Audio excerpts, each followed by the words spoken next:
समुद्र तट पर भगवान राम के लिए उन्होंने इतनी विशाल सेना तैयार की जिसकी हम परिकल्पना नहीं कर सकते। माता पार्वती ने एक बार पूछा भगवान शिव से कि भगवान राम की सेना में कितने बंदर हैं। भगवान शिव ने कहा कि जो गिने वो मूर्ख है, इतनी सेना उसमें, उनके उसमें बंदरों में। मतलब इस धरती की पहली सैन्य शक्ति वो थी जहां पर इतनी बड़ी सेना थी। मानस गोस्वामी जी ने लिखा पदुम 18 जूथब बंदर। भगवान राम जी की सेना में 18 पदुम केवल मुखिया थे जी, सेनापति। और आप गणना करिए, इकाई दहाई सैकड़ा हजार 10,000 लाख 10 लाख करोड़ 10 करोड़ अरब 10 अरब खरब 10 खरब नील 10 नील पदुम जी, 18 पदुम हनुमान जी के निर्देशन में भगवान राम की जो सेना मेंबर से वो उतने सेनापति थे और एक एक सेनापतियों के निर्देशन में कई कई हजारों की सेनाएं थी।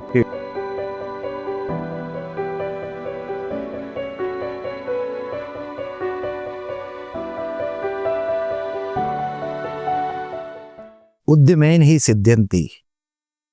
इंदौर मैनेजमेंट एसोसिएशन ने इंदौर में 32nd IMA international management conclave आयोजित की, जिसमें पूरे देश से विशिष्ट हस्तियां हमारे बीच मौजूद हुई। ऐसे ही संस्कार, सनातन और धर्म को नई ऊंचाइयों पर ले जाने वाले श्री 1008 श्री महेश योगी जी हमारे बीच में हैं। एज ए स्पीकर वो यहाँ आए और ज्ञान की काफ़ी बातें और युवाओं के लिए काफ़ी अच्छे संदेश स्वामी जी ने दिए हैं। तो आज हम बहुत गौरवान्वित हैं और बहुत आभार व्यक्त करते हैं कि स्वामी जी आप हमारे बीच में आए। बहुत बहुत प्रणाम, बहुत बहुत धन्यवाद आपको। स्वामी जी, इंदौर मैनेजमेंट एसोसिएशन हर क्षेत्र में कार्य करता है, इंडस्ट्रियलिस्ट के लिए, बच्चों के लिए, यंग मैनेजर्स के लिए। मैं आपके बायोडाटा को पढ़ रहा था तो मैंने पाया कि आपने काफ़ी शिक्षा ग्रहण की और उसके बाद ये स्वामित्व के पद को आपने चुना। तो आपकी शिक्षा क्या रही और किस बात ने प्रेरित होकर आपको इस महान कार्य करने के लिए प्रेरणा दी? पहले तो आपके चैनल के माध्यम से पूरी भारतवर्ष के, पूरी वसुधा के सभी दर्शकों को बहुत मंगल कामनाएं। अयोध्या की धरा से बहुत शुभकामनाएं। मैं 1992 में विद्यालय को ज्वाइन किया और आज तक लगातार विद्यार्थी हूँ। 7 बार मैंने MA किया, 8वीं बार मेरी चल रही है, मेरी MPhil भी रही, PhD भी रही। बहुत सारे इंटर कॉलेजेस में मैं प्रवक्ता के रूप में 2-3 इंटर कॉलेज में रहा, 2 यूनिवर्सिटी में मैं डायरेक्टर रहा और प्रवक्ता रहा। तो बहुत सारे विश्वविद्यालयों में मेरी शिक्षा चली, शिक्षापन का कार्य हुआ। लेकिन लास्ट में मुझे ऐसा लगा कि अगर मैं एक विद्यालय में हूँ या एक विश्वविद्यालय में हूँ तो वहाँ के बच्चों का मार्गदर्शन हो पा रहा था। मैंने फिर आध्यात्म का मार्ग चुना और हनुमान जी की शरणस्थली में आकर के श्री अयोध्या धाम से मैंने पूरे भारतवर्ष के सारे विश्वविद्यालयों में टेलीपैथी, योगा और स्पिरिचुअल एजुकेशन को मैंने शुरू कराया। आज करीब 65 विश्वविद्यालय में हमारी क्लासेस चल रही हैं, जहाँ मैंने जो है योग, स्पिरिचुअल योग जो है आध्यात्मिक शिक्षा को लेकर के कार्य शुरू किया। और उद्देश्य था भारत की चारों दिशाओं में 4 योग धाम की स्थापना, जिससे समग्र भारतवर्ष को योग और आध्यात्म के प्रति मार्गदर्शित किया जा सके, भारत के युवाओं में आध्यात्मिकता की जागृति हो सके और उनका उन्नयन हो सके। इसलिए मैंने सारे विश्वविद्यालयों को ड्रॉप करते हुए अब भगवान श्री हनुमान जी महाराज की चरणस्थली से पूरे देश की सेवा चल रही है। बहुत बहुत धन्यवाद। स्वामी जी, योग और अध्यात्म की शक्ति आज के इंडस्ट्रियलिस्ट और बिजनेसमैन और स्टूडेंट्स को कठिन वक्त में और अच्छे वक्त में कैसे मदद कर सकता है, क्या कहना है? योग हमारा मूल है और हमारी आध्यात्मिक शक्ति जो है, योग की शक्ति इतनी प्रबल होती है कि हम स्वयं में भारत बन करके काम कर सकते हैं। हमारे ऋषि, हमारे पूर्वज जो थे, उन्होंने योग सत्ता को जिया, आध्यात्मिक सत्ता को जिया। तो एक एक ऋषि स्वयं में भारत बन करके पूरी वसुधा के उन्नयन के को लेकर के काम किया। एक ऋषि महर्षि पतंजलि ने लाखों योनियों पे अनुसंधान किया, अकेला व्यक्तित्व पूरी वसुधा को योग देकर के आरोग्य कर दिया। महर्षि धन्वंतरि करोड़ों पौधों पर अध्ययन किए और पूरी वसुधा को आयुर्वेद दे दिया। महर्षि कणाद जो है आज के 3-4 हजार वर्ष पहले उन्होंने अणु, परमाणु, इलेक्ट्रॉन, प्रोटॉन सबकी खोज कर दी, विज्ञान को जन्म दे दिया। तो ये हमारे ऋषि की दृढ़ता थी। लेकिन इनका विषय क्या था? तप और अनुसंधान। इन्होंने साधना के बल पर सारे अनुसंधान किए। तो साधना हमारे लिए बहुत आवश्यक है। हम जिस भी क्षेत्र में हैं, जिस तरह से हमने भोजन के लिए, स्नान के लिए समय निकाला है, उस तरह से हर एक व्यक्तित्व को अपनी पूरी दिनचर्या को, पूरा जीवन जीने के लिए साधना बहुत आवश्यक है। और साधना केवल हमारे जीवन के लिए नहीं है, हमारी जो है भौतिकता को समाप्त करके हमें आध्यात्मिकता से जोड़ती है। और जो हमारा लक्ष्य है, जो हमारा उद्देश्य है, उसकी प्राप्ति के लिए वो बहुत आवश्यक हो जाती है, क्योंकि हमारे एनर्जी का स्रोत योग है। हमारी आध्यात्मिकता की पराकाष्ठा योग के द्वारा आ जाती है। तो अगर हम अपने जीवनचर्या में हर मोमेंट को देखते हुए अगर योग को भी सम्मिलित करते हैं, जी। तो निश्चित तौर पर हम उस अपनी सोच से परे जाकर ये कार्य कर सकते हैं। और वो हमारा आध्यात्म सिखाता है, हमारा धर्म सनातन धर्म सिखाता है। मैं आपको अपनी बात करूं, अभी देश के सारे जो है संस्थाओं ने, मेडिकल संस्थाओं ने मुझे कपालभाति करने के लिए रोका। मैं बहुत जगह से देखा कि मुझे मेडिकल अलाउ नहीं कर रही है, कि इतना समय नहीं हो सकता। और जब मैं आध्यात्म शरण में आ गया, हनुमान जी की शरण में आ गया, योग सत्ता को लेकर के 2021 घंटे हनुमान जी के सानिध्य मेरी योग साधना चली और 2,18,26,800 स्ट्रोक कपालभाति करने का विश्व रिकॉर्ड हुआ। तो आध्यात्म की शक्ति और योग की शक्ति ऐसी है जो हमें हर क्षेत्र में अपनी श्रेष्ठतम ऊंचाई तक पहुंचाने में सहायक हो सकती है। बहुत बढ़िया। और आपने ये जो रिकॉर्ड के बारे में बताया है स्वामी जी, जहाँ तक मैंने समझा करीब 120 रिकॉर्ड, वर्ल्ड रिकॉर्ड आपने बनाए। तो ये जो वर्ल्ड रिकॉर्ड बनाने की प्रेरणा और शक्ति ये कहाँ से प्राप्त करते हैं? देखिए, हनुमान जी के सानिध्य में सारे कार्य सुलभ हो जाते हैं। और मानस में गोस्वामी जी ने कहा कि कवन सुकाज कठिन जग माही। अगर हमने संकल्प ले लिया है तो हमारे लिए कोई कार्य असंभव नहीं है। और ये प्रेरणा हनुमान जी की है। हम लोग विश्व रिकॉर्ड नहीं बनाते, हमारा उद्देश्य ये है कि भारत का संत, भारत का युवा पथ प्रदर्शक है, मार्गदर्शक। वो जिस तरफ चलते हैं वही तरफ विश्व रिकॉर्ड बन जाता है। हमारे देश का एक युवा सन्यासी स्वामी विवेकानंद जी निकले, दुनिया के फलक पर जाकर के पूरी वसुधा को वसुधैव में बांध दिया, सनातन धर्म के प्रति आकर्षित कर दिया। वो स्वयं में विश्व रिकॉर्ड है। हमारे एक युवा सन्यासी भगवान शंकराचार्य जी 8 वर्ष की उम्र में निकले, भारत के चारों दिशाओं में चारों धर्मपीठ स्थापित किया और पूरी वसुधा पर सनातन धर्म को पल्लवित कर दिया। इस स्वयं में एक विश्व रिकॉर्ड है।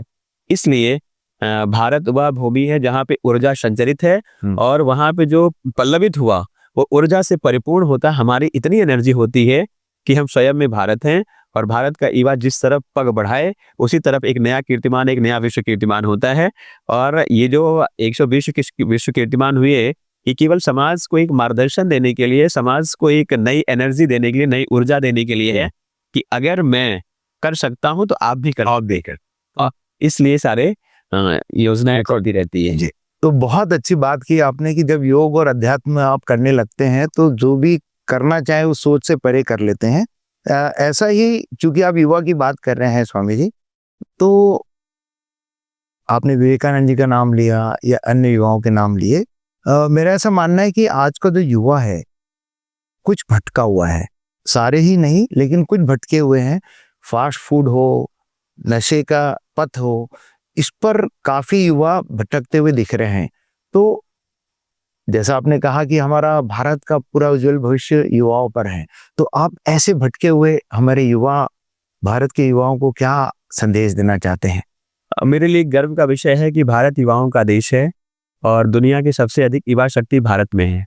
और भारत का युवा वो है जो स्वामी विवेकानंद बन करके, महर्षि दयानंद बन करके, भगवान शंकराचार्य बन करके पूरी वसुधा के उन्नयन के का निर्माता है, पथ का निर्माता है। लेकिन आज की जो वर्तमान सदी को मैं जब देखता हूं तो मुझे बड़ा ग्लानि सा होता है कि भारत का युवा जिसे आइकॉन बनना था आज वो फॉलोवर बन गया। Oh yes. और एक बड़ी संख्या में देखता हूं कि एक सफल व्यक्ति के पीछे जब बड़ी संख्या निकलती है झंडे उठा करके, तो अफसोस होता है। मेरा मानना यह है, अभी उसके लिए मैंने पूरे भारत में अभियान चलाया है और मैं देश के हर समृद्ध, मतलब ज्ञान परंपरा के समृद्ध लोगों से चाहता हूं कि वो इस अभियान को चलाएं और भारत का हर एक बालक, हर एक युवा अपने कर्तव्य को समझे और वो फॉलोवर न बन करके आइकॉन बने।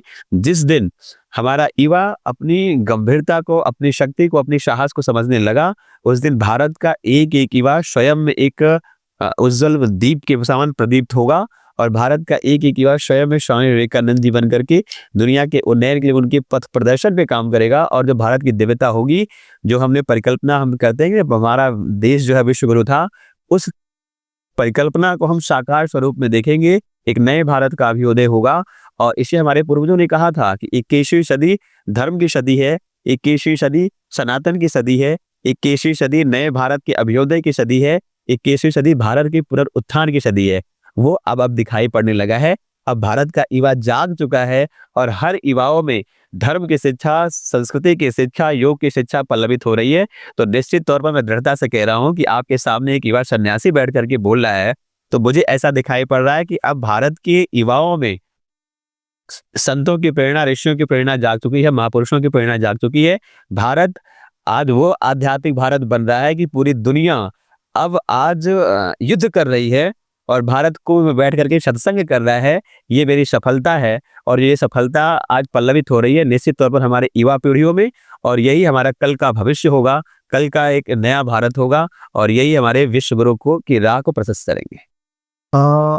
हनुमान जी आपके इष्ट हैं, हनुमान जी की प्रेरणा आपके अंदर समाई हुई है। सनातन धर्म अपनी शक्ति, अपनी एकता को भूल चुका है।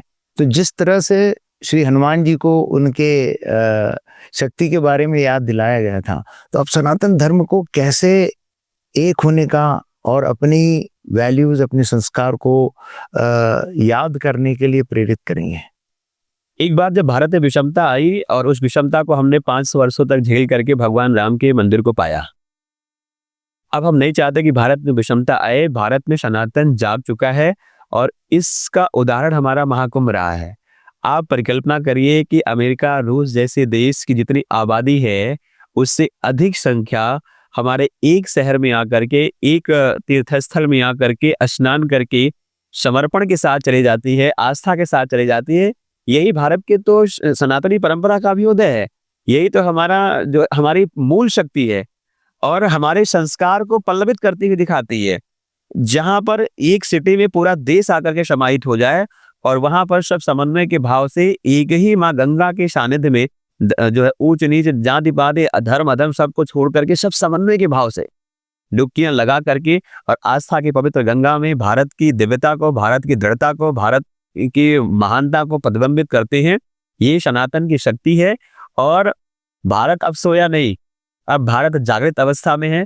अपनी शक्ति को कभी विस्मित उसने किया होगा, लेकिन आज भारत में हर कोई श्री हनुमान जी के उस रूप में है जो लंका के 400 योजन के पुल को पार करके और पूरी लंका नगरी में भी दिव्यता प्रदान करके धर्म की स्थापना कर सके। आज उस मोमेंट में है। आज हमारी दिव्यता इतनी है कि हमारे भारत का हर सनातनी जागा हुआ है और पूरी दुनिया उस वैभव को, हमारे युवाओं की शक्ति को, हमारे धर्म की परंपरा को, हमारी सनातन की परंपरा को देख करके पूरी वसुधा हमारी तरफ आकर्षित हो रही है। तो निश्चित तौर पर ये भारत के अभ्युदय का विषय है और सनातन धर्म की पुनर्स्थापना का विषय है, भारत को विश्व गुरु बनाने का विषय है, भारत को हिंदू राष्ट्र बनाने का विषय है।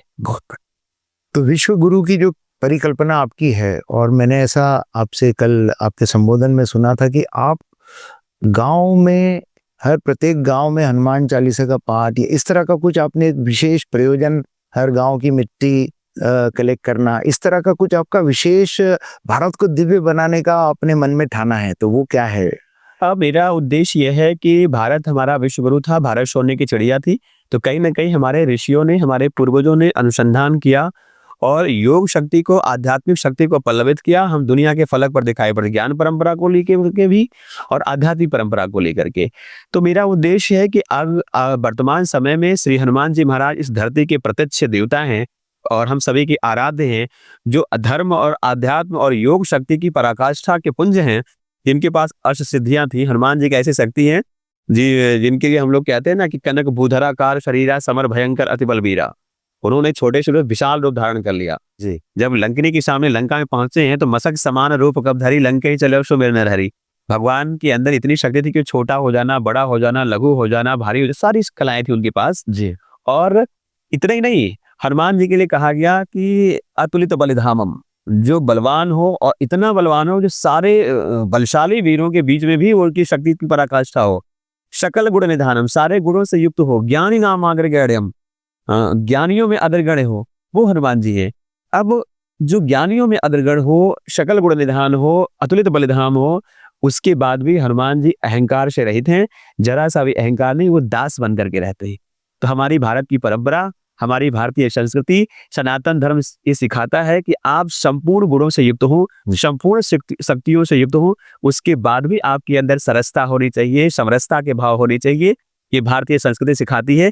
इसलिए मैंने सोचा कि भारत का हर व्यक्ति समृद्ध हो, हर व्यक्ति शक्तिशाली हो, हर व्यक्ति ज्ञान परंपरा से अछूते हो, लेकिन वो हनुमान जी को हृदय में धारण करे, जिससे उसकी शौर्यता, उसकी वीरता, उसकी ज्ञान सब समभाव में चले और उसे कभी मद ना हो सके। इसलिए मैंने देश के एक एक गांव में मैंने हनुमान भक्ति आंदोलन शुरू कराई कि हर कोई हनुमान जी की ऊर्जा को प्राप्त कर सके, हनुमान जी की शक्ति को अपने हृदय में धारण कर सके।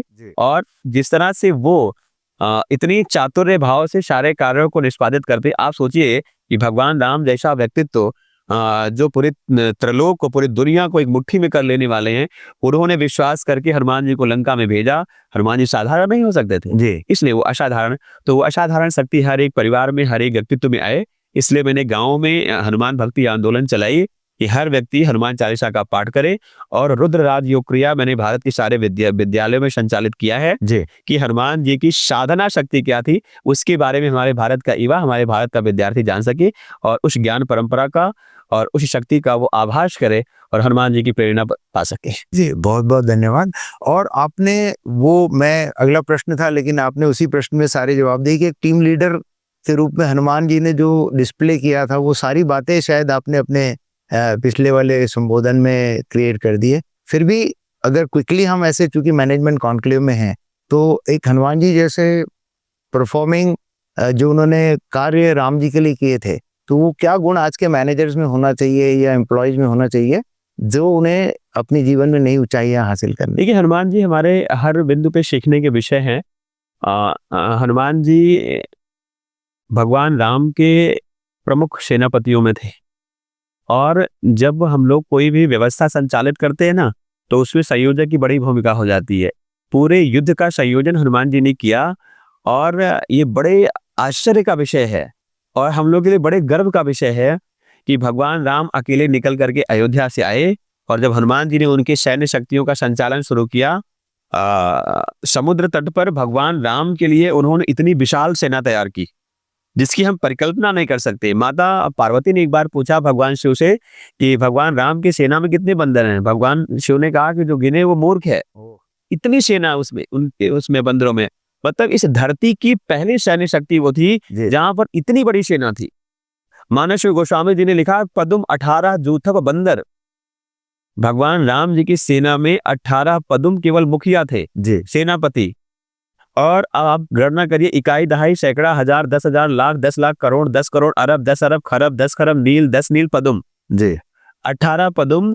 हनुमान जी के निर्देशन में भगवान राम की जो सेना मेंबर्स थे, वो उतने सेनापति थे और एक एक सेनापतियों के निर्देशन में कई कई हजारों की सेनाएं थी। इतनी विशाल सेना अगर एक वन में विचरण करने वाला व्यक्तित्व अगर तैयार करता और भी किसी समर्थ व्यक्ति का सहयोग लिए बिना जी, तो ये भगवान राम से, हनुमान जी से सीखने का विषय है कि एक अकेला व्यक्ति निकल करके, नंगे पांव निकल करके, हनुमान जी का सहयोग लेकर के इतनी बड़ी सेना तैयार कर सकता है जो दुनिया की सबसे बड़ी सैन्य शक्ति हो। तो निश्चित तौर पर अगर हम वहां से प्रेरणा लेते हैं तो वो संभव है, लेकिन उसके लिए जरूरत क्या है? त्याग। भगवान राम ने त्याग किया। भगवान राम को राज्य मिल रहा था, राज्य को छोड़ करके उन्होंने संघर्ष का पथ लिया, वन का पथ लिया, एक कुशल राजा बनने के लिए जी। और 14 वर्ष तक उन्होंने कोल को, भील को, जनमानस को अपने हृदय से लगाया, उनकी गतिविधियों को, उनके सुख दुख को जान लिया और जब सब संपूर्ण जानकारी उनके पास हो गई तो राजा बन करके निकले तो राम राज्य आ लिया।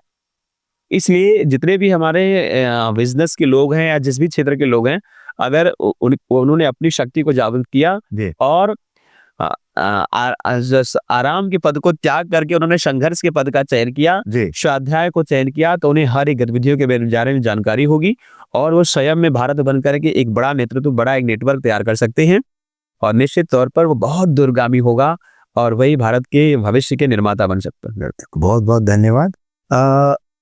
बात हुई, आप यहाँ पधारे और इतनी अच्छी व्यवस्था और इतना अच्छा ज्ञान का महाकुंभ है, तो वो एक महाकुंभ वहाँ आपने स्वयं देखा और एक ही ज्ञान का महाकुंभ और यहाँ की व्यवस्था है। तो आप आईएमए के लिए, इस महाकुंभ के आयोजन के लिए क्या कहना चाहते हैं? देखिए रीजन, अभी हम लोग कुंभ से ही मैं आ रहा हूँ जी और कुंभ में दो धाराएं हमारी मिलती है, माता गंगा की, माता यमुना की। लेकिन वो संगम तब हो जाता है जब पूरे देश के विद्वानों की, पूरे देश की संतों की वाणी से माँ गंगा प्रवाहित होती है ना, जी तो माता सरस्वती। जी तो जब माता सरस्वती का प्रवाह होता है तो गंगा यमुना की पवित्रता के साथ हमारी वाणी की समरसता उसको संगम बनाती है। जी। और संगम जब वो वहां पर प्रस्फुटित होता है तो वहां पवित्रता के भाव उत्पन्न होते हैं, धर्म के भाव उत्पन्न होते हैं, संस्कृति सदाचार के भाव उत्पन्न होते हैं, और वही वसुधा के उन्नयन के कारक हैं। तो जो मैंने वहां देखा, आज मैं आकर के इंदौर में, आज मैं ये एमआई मंच पे, आईएमए के मंच पे जो देख रहा हूँ, तो निश्चित तौर पर मुझे ऐसा प्रतीत हो रहा है कि जब हमारा भारत विश्व गुरु रहा होगा उसकी एक झांकी मैंने कुंभ में देखी, प्रयागराज में। वहाँ सारे विद्वानों की वाणी से माँ सरस्वती प्रस्फुटित हो रही थी। वो हमारी अछूत ज्ञान परंपरा थी जो भारत को विश्व गुरु बनाने की एक साकार प्रतिबिंब दिखाई पड़ रहा था। और अगर हम बात करें कि हमारे भारत के ऋषियों ने भारत को केवल विश्वगुरु नहीं बनाया, सोने की चिड़िया ही बनाई। तो सोने की चिड़िया में अर्थ जगत की बड़ी भूमिका थी। तो आज अगर हम जो है आईएमए के मंच पे यहाँ देख रहा हूँ, पूरे देश के बिजनेसमैन को, पूरे देश के पूंजीपतियों को धर्म, संस्कृति, सदाचार के भाव को हृदय में सजोए हुए, एक भारतीय परंपरा को, भारतीय मर्यादा को हृदय में धारण किए हुए, इतनी समरसता के साथ, इतनी शालीनता के साथ जो यहाँ प्रतिबिंबित और प्रस्फुटित हो रहा है, तो निश्चित तौर पर मुझे ये कहने में बड़ा हर्ष हो रहा है और बड़ा गर्व हो रहा है कि ये आईएमए जैसी संस्थान एक आज ये समाज के लिए प्रेरणा है और कल के भारत की भविष्य है, जो इकोनॉमी दृष्टिकोण से भारत को सोने की चिड़िया बनाने के लिए प्रतिबिंबित हो रही हैं। और जो मैंने वहां जाके विश्वगुरु की देखी या सोने की चिड़िया के रूप में देखा, तो मुझे लगता है कि जो हमारे पूर्वजों ने कहा कि 21वीं सदी में भारत दुनिया की सबसे बड़ी शक्ति होगी, आध्यात्मिक शक्ति में, अर्थ की शक्ति में, उसका अभ्युदय यहाँ से हो रहा है। ये हम सभी के लिए हर्ष का विषय है और समाज के लिए, दुनिया के लिए प्रेरणा का भी विषय है। तो बहुत बहुत धन्यवाद। आपने जो आईएमए और इस इवेंट के लिए बोला, उसके लिए हम आपको बहुत कृतज्ञता व्यक्त करते हैं और आपके और हमारे सभी के सपनों का दिव्य भारत बने और जो विश्व गुरु बने, इसी मंगल कामना के साथ बहुत बहुत धन्यवाद और मंगल कामनाएं। शुभ।